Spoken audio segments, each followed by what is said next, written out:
Lundi 11 décembre 2023, La mission auprès des non-atteints, deuxième partie. nous vous accueillons de nouveau sur votre chaîne, l'Aventure dans la Parole.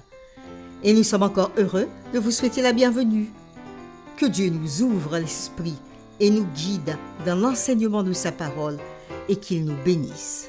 Nous vous invitons à participer avec nous en likant, en vous abonnant pour recevoir les notifications de chaque jour, en laissant des commentaires et surtout en partageant le lien avec tous vos contacts. Le texte à mémoriser de cette semaine que nous vous invitons à lire avec nous se trouve dans Matthieu chapitre 15, le verset 28.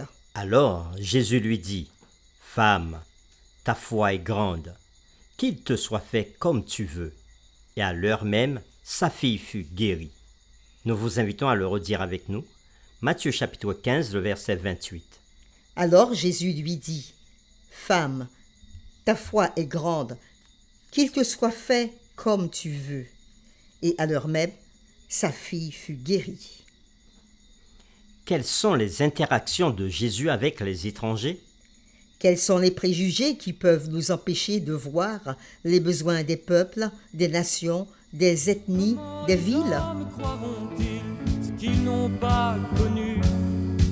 Comment les nations de la terre serviront-elles Jésus?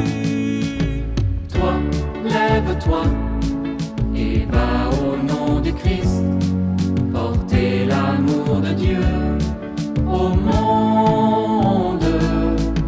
Toi, lève-toi et va au nom du Christ, porter Les réflexions de cette semaine nous aident à répondre à ces questions. Et aujourd'hui, nous le ferons avec la séquence À la recherche des multitudes. Malgré les défis externes et internes, Jésus nous appelle gracieusement à sa mission dans les villes. Nous vous invitons à lire avec nous Matthieu chapitre 9, les versets 35 à 38. Et nous répondrons à la question suivante. Que nous enseigne cela sur la mission envers les multitudes, où que nous les trouvions? Matthieu chapitre 9, versets 35 à 38. Jésus parcourait toutes les villes et les villages, enseignant dans les synagogues, prêchant la bonne nouvelle du royaume et guérissant toute maladie et toute infirmité. Voyant la foule, il fut ému de compassion pour elle, parce qu'elle était languissante et abattue, comme des brebis qui n'ont point de berger. Alors il dit à ses disciples, « La moisson est grande, mais il y a peu d'ouvriers. Priez donc le maître de la moisson d'envoyer des ouvriers dans sa moisson. » Après lecture de ce texte que nous avons dans Matthieu chapitre 9, versets 35 à 38, nous répondons à la question « Que nous enseigne cela sur la mission envers les multitudes où que nous les trouvions ?» Jésus était ému de compassion pour les multitudes, telles qu'on en trouve dans les villes. Et Luc chapitre 19, verset 41 rapporte que Jésus pleura sur la ville de Jérusalem. Nous ne comprenons peut-être pas la profondeur de l'amour de Jésus pour ses enfants, même pour les multitudes sans visage, vivant dans les villes. C'est pourquoi dans Matthieu chapitre 9, verset 38, Jésus nous dit de prier afin que nos motivations et nos cœurs soient comme les siens. Priez donc le maître de la moisson d'envoyer des ouvriers dans la moisson. Lisons maintenant Matthieu chapitre 4, les versets 23 à 25. Et nous répondons à la question suivante. Au début du ministère de Jésus, de quelle localité les gens venaient-ils? Jésus parcourait toute la Galilée, enseignant dans les synagogues, prêchant la bonne nouvelle du royaume et guérissant toute maladie et toute infirmité parmi le peuple. Sa renommée se répandit dans toute la Syrie, et on lui amenait tous ceux qui souffraient de maladies et de douleurs de divers genres, des démoniaques, des lunatiques, des paralytiques, et il les guérissait.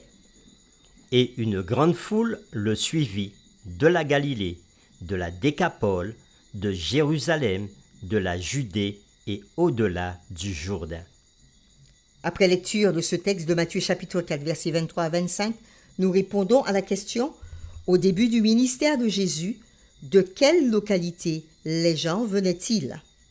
Dans Matthieu chapitre 4, le verset 25, les multitudes qui suivaient Jésus venaient de Galilée, des 10 cités-États de la Décapole à l'est, de Jérusalem et de la Judée au sud. En dehors de la Samarie, quelle région manquait-il? Il manquait la région côtière de Tyr et de Sidon, une partie de la Phénicie et le long de la mer Méditerranée et le nord-ouest de la Galilée. Nous voyons maintenant pourquoi Jésus était allé dans cette région. Ce voyage dans la région de Tyr et Sidon était l'un des voyages missionnaires interculturels de Jésus. Dans le livre Jésus-Christ, à la page 392, l'auteur Ellen G. White dit « Après sa rencontre avec les pharisiens, Jésus s'éloigna de Capernaum et ayant traversé la Galilée, il se réfugia dans la région montagneuse qui borde la Phénicie. De là, il pouvait apercevoir vers l'Occident, s'étendant sur la plaine, les anciennes villes de Tyr et de Sidon, avec leurs temples païens, leurs palais magnifiques, leurs marchés et leurs ports encombrés de vaisseaux. » Fin de citation. Pour terminer, réfléchissons personnellement à cette question. Comment pouvons-nous aider les gens à voir à quel point leurs palais magnifiques et leurs marchés sont en soi futiles et pourquoi ils ont besoin de Jésus? Nous vous invitons à prier ensemble avec nous. Notre Père, à toi la gloire et l'honneur, et en ce jour, nous voulons te donner toute l'adoration qui t'est due. Merci pour ces messages que tu nous donnes. Merci pour Jésus-Christ, notre Sauveur, qui est venu sur cette terre pour chacun de nous. Et merci pour ta grâce. Tu nous dis aujourd'hui, à travers cette séquence que nous avons eue, que Jésus était ému de compassion pour les multitudes qui venaient de partout pour l'entendre et être guéris par lui. En dehors de la Samarie, certaines régions n'avaient pas entendu le message de Jésus et ne le suivaient pas. C'était la région côtière de Tyr et Sidon, une partie de la Phénicie, le long de la mer Méditerranée et le nord-ouest de la Galilée. Et Jésus, le Seigneur, est allé lui-même dans cette région. Le voyage dans la région de Tyr et Sidon était l'un des voyages missionnaires interculturels de Jésus. Père, tu sais que nous aussi, nous avons grandement besoin de toi, car tu es notre Créateur, le Maître de toute la terre. Comme Jésus, mets de l'amour et de la compassion dans nos cœurs pour tous ceux qui sont sur nos chemins, quelle que soit leur culture ou encore leur ethnie. Et comme Jésus l'a dit, nous voulons te prier, toi, le Maître de la moisson, d'envoyer des ouvriers dans ta moisson, car c'est toi qui bénis et qui sauves. Et c'est au nom de Jésus, notre Seigneur, que nous prions. Amen.